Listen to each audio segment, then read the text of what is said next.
We've got breaking news happening as we speak tonight. A manhunt is underway in Illinois after 8 people were found shot and killed in 2 different homes in 2 days in Joliet, Illinois. The same suspect is wanted in connection with several other shootings as well. Authorities have identified the suspect as Romeo Nance, believed to be driving a red Toyota Camry. Should be regarded as armed and dangerous. A veteran of the police force who witnessed the scene said this. I've been a policeman 29 years. This is probably the worst crime scene I've ever been associated with. Police Chief Bill Evans said Nance knew the victims found in the 2 houses. It's believed those are related, but there are also those other cases, and this has obviously rattled the community. Well, it's just shocking. You know, I'm concerned, like, do I know anybody? Like, are these people that I know? Police lights flash across a quiet street in Joliet, Illinois. Officers surround a car. A young man is being pulled out and placed in handcuffs, while neighbors watch from their windows and porches. Voices rise. Officers shout commands. Someone in the crowd argues back. Then a woman steps forward into the scene. She is loud. She is angry. And she is standing between her son and the police. To her, this is not some dangerous suspect being arrested. This is her child. That woman is Tamaeka Nance. In that moment, she is doing what many mothers would do. She is demanding answers. She is asking questions. She is protecting her son. Because the young man in handcuffs is Romeo Nance. Police say he had just fired a gun during a road rage incident. But Tamaeka does not see a violent criminal standing there. She sees her boy. So she argues with the officers. She challenges them. She makes sure they follow the rules. Let me tell you something. A mother's love will have you standing 10 toes down, even when the whole world is looking at your child sideways. Tamaeka believed Romeo deserved another chance, so she fought for him. She supported him, and eventually he was released and came back home. You have a warrant. You're under arrest. Put your hand behind your back. Hand behind your back. Hold his hand. Hold his hand. Hey, back up. Hold on. Stay over there. Hold on. No, he doesn't. He doesn't have a warrant. Stop clinking, man. He doesn't have a warrant. No, he doesn't. Who do you think he is? Romeo Nance got it. No, bro. You got anything on him? Hold on. He doesn't have a warrant, bro. All right, relax. Stop telling us that. Yes, he does. Okay. Get back.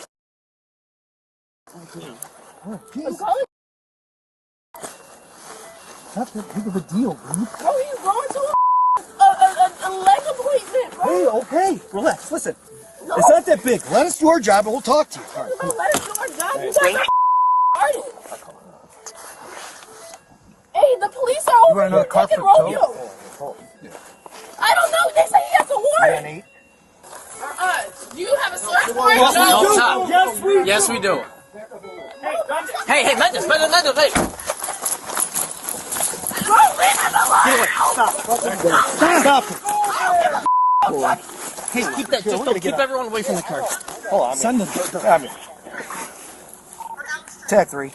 Send us a marked unit with a cage over here, please. Hey, don't go near them. Stay over here. Come over here. It's not. First of all, Okay, come over here, show me please. the warrant. Show me the warrant. Okay, I don't have it on me. Okay? Show me the warrant. Show me. Well, Show me now. We're a little busy right now, okay? No, show me now. Okay, well, I'm sorry. You're just going to have to wait. Go. No, you can't me a warrant. Yes, we can. No, you cannot. Yes, we can. Let me call. Okay, go ahead. Stop. Grab my phone. It's on the credenza. You good?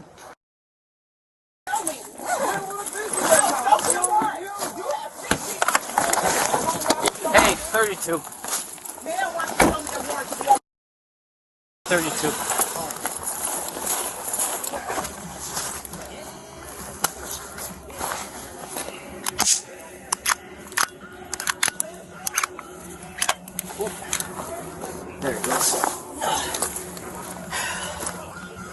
distended, one in the mag. Good. One in the chamber, I mean. Wow, violent person.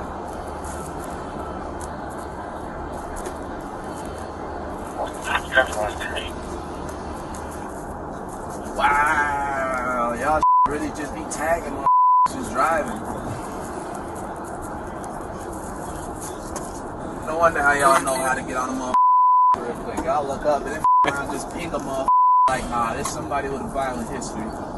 This somebody with a history of criminal abuse. This somebody with some this, that, and the other. Around be just somebody that's a junkie and look up and be like, nah, this might have drugs on. Server 1, could you hear me? I'm clear. Wow, that's crazy. Usually I just be driving through the streets anytime. But exactly 1 year later, inside that same house, Romeo Nance would pick up a rifle. He would not turn the weapon on strangers first. He would not turn it on the police. The first person he would kill would be the same woman who once stood in her front yard defending him. His mother. By the end of that afternoon, 8 people would be dead, an entire family nearly erased in a single day. Make it make sense. West Acres Road in Joliet is the kind of neighborhood where people recognize the cars parked outside each house. Folks know who works nights. They know whose kids play together. They know who grills outside during the summer. Working-class families. People who take care of their homes. People who look out for one another. And right in the middle of that block lived the Nance family. Actually, not just one house, 2 houses. They sat directly across the street from each other. One belonged to Tamaeka Nance. The other belonged to her sister, Christine Esters. For this family, living across the street from each other meant more than convenience. It meant support. Dinner could happen in either house. Kids could walk across the street without a second thought. Family gatherings did not require a drive across town. Just step outside. Christine Esters worked as a correctional officer at the Joliet Treatment Center. The job required patience, toughness, and long shifts. But she showed up every day because that is what you do when people depend on you. Inside that house, across the street, were several of the younger members of the family. Alexandria Nance was 20 years old and beginning adulthood. Alana Nance was 16. Angel Nance was only 14. 3 sisters growing up in the same home, sharing the same routines, the same holidays, the same inside jokes. A relative later described the entire family with 2 simple words: love and laughter. That is how they remembered them. Late-night conversations, helping friends when they needed it, showing up for people. It was the kind of family where someone would wake up in the middle of the night just to help a loved one.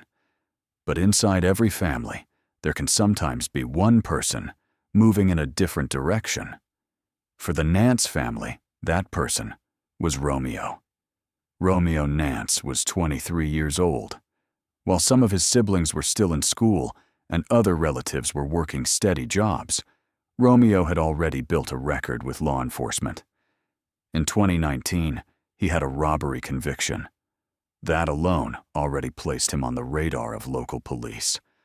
But the incident that truly put him back in the spotlight happened in January of 2023.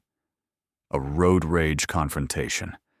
It started like many road rage incidents do. 2 drivers arguing, tempers rising. But Romeo did something that changed everything. He fired a gun at a woman's vehicle. Police arrested him soon after. He was charged with serious felonies. And for a moment, it looked like Romeo Nance would remain in custody while the case moved forward. But the system allows people to post bond. And Romeo had someone willing to do it. His girlfriend, Kylie Cleveland Singleton. She posted the bond. Romeo walked out of jail and returned home to West Acres Road. Now he was free while waiting for trial. From the outside, life appeared to return to normal. Neighbors still saw him around. Family members still gathered. The case was moving through the court system, but it had not yet reached trial. Even Romeo's own defense attorney did not expect what would come next. When the news eventually broke about the murders, the attorney later explained that he had actually tried calling the Nance home. He thought Romeo might have been in danger. Think about that for a second. While the attorney was calling the house out of concern for Romeo, the phone was ringing inside a home filled with bodies. Sunday, January 21st, 2024. Investigators believe the violence began early that afternoon. Romeo Nance was armed with 2 weapons, a 9mm handgun and a rifle. He started inside the first house. That house belonged to his mother, Tamaeka. Also inside was his uncle William. What happened in those first moments inside the home remains unclear, but investigators believe both victims were shot and killed before anyone outside had a chance to react. No one called 911. No neighbor reported hearing screams. The house sat quietly on that winter afternoon. Then Romeo walked outside, across the street, straight toward the second house. Inside that home were more members of his family: his aunt, Christine Esters, his brother Joshua, his sisters Alexandria, Alana, and Angel. 5 people.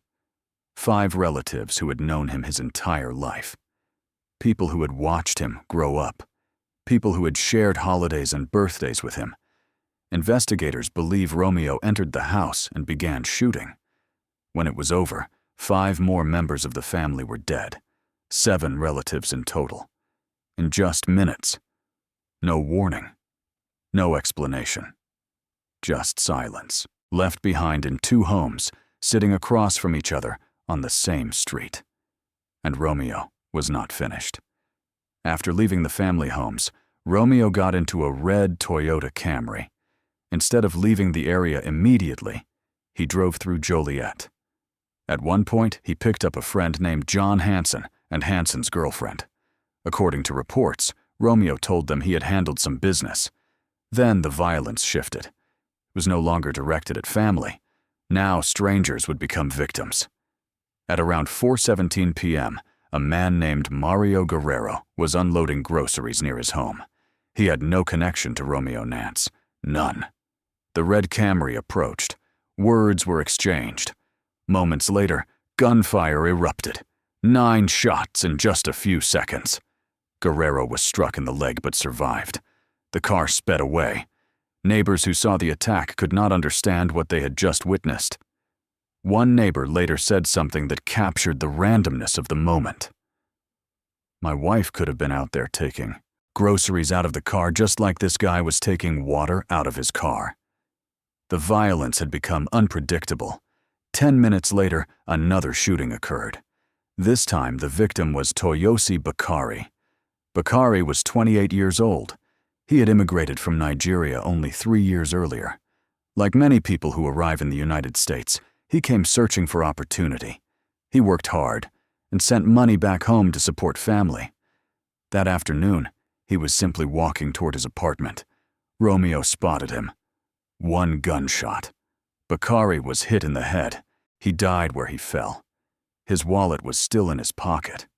Nothing was stolen, which meant the attack had no clear motive.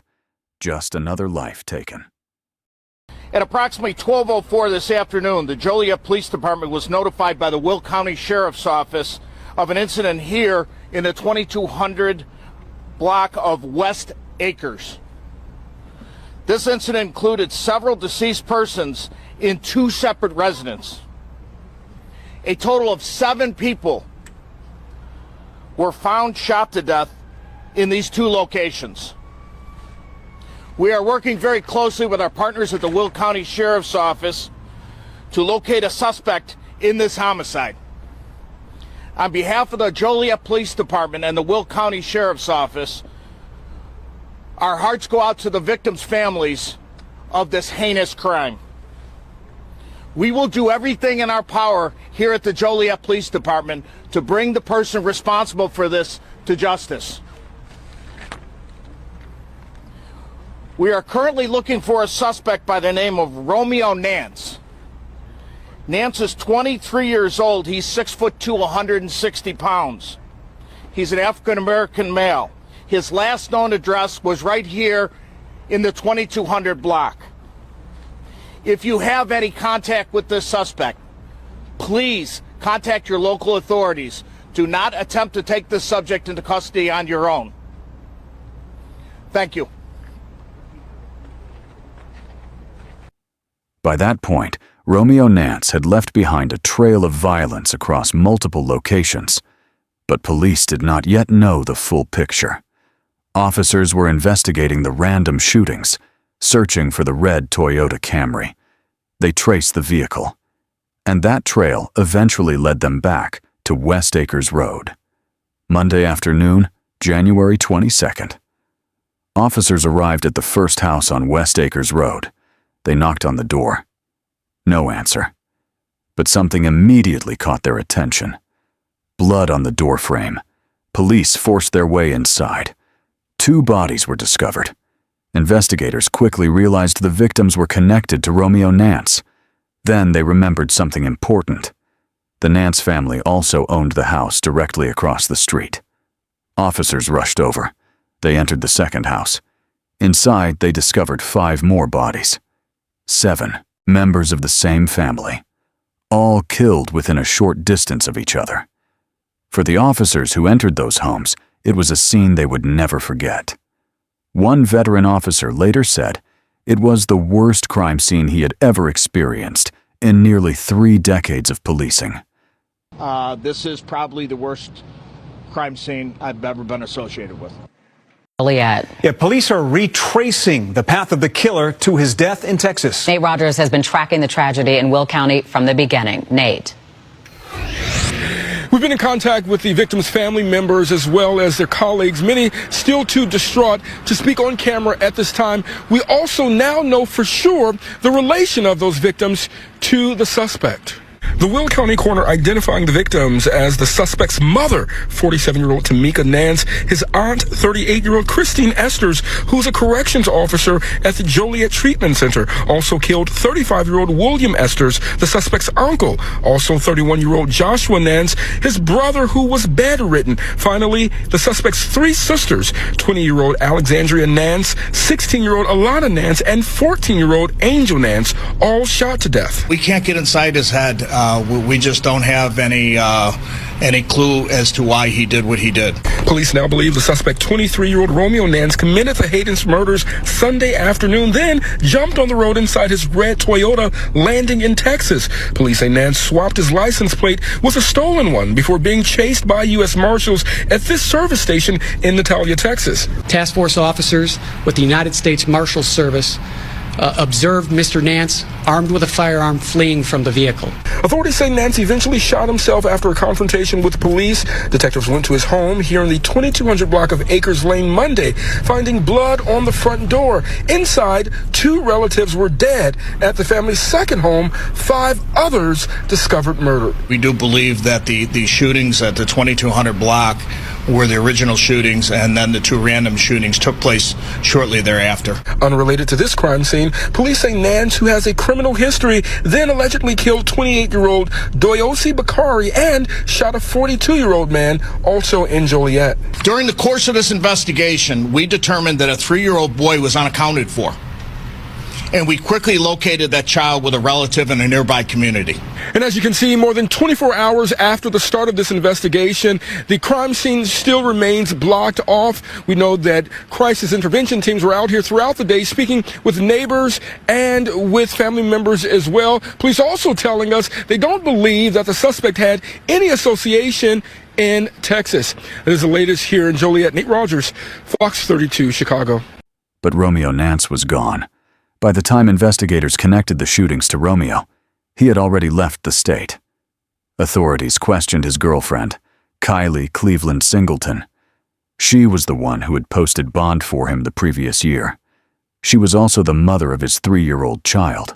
According to investigators, she told officers she did not know where Romeo was. Later, police would accuse her of giving false information during the investigation. While authorities were searching for Romeo Nance, sources say Kylie was seen at a local sports bar that evening. She was later charged with obstruction of justice. Meanwhile, Romeo had already begun driving south, more than 1,000 miles away from Joliet. During that trip, he stopped at a shopping mall in Texas and stole license plates. He placed them on the red Camry to avoid detection. But law enforcement agencies were already coordinating across state lines. Phone data, license plate readers, witness statements. All of it helped investigators track his movements. By Monday evening, authorities believed Romeo Nance was somewhere in Texas. U.S. Marshals located the vehicle on Interstate 35. A helicopter followed the Camry as officers moved in. Eventually, the car pulled into a gas station in Natalia, Texas. Police surrounded the area. Romeo stepped out of the vehicle holding a firearm. Officers chased him around the building. There was no negotiation, no surrender, just one final gunshot. Romeo Nance took his own life in the parking lot. Back in Joliet, the reality was beginning to sink in. 7 caskets, a mother, an aunt, an uncle, a brother. 3 sisters who had their entire lives ahead of them. The community gathered to mourn. Family members described the victims the same way again and again. They were loving people. They cared about others. They helped when someone needed it. And the phrase repeated most often was simple: love and laughter. That is how the family wants them remembered. Not for the violence that ended their lives, but for the lives they lived before that day. And the question that still remains is one that no investigation could answer. Why did Romeo Nance do it? Because sometimes the most devastating crimes leave behind no explanation at all. Just silence. Thank you for watching this episode of Archived Crime Files. If you found this story interesting, don't forget to like the video, subscribe to the channel, and turn on notifications so you never miss a new case. Your support helps us continue bringing you real crime stories, detailed investigations, and gripping cases from around the world. Let me know your thoughts about this case in the comments below. And remember, the truth always leaves a trail. See you in the next episode of Archived Crime Files.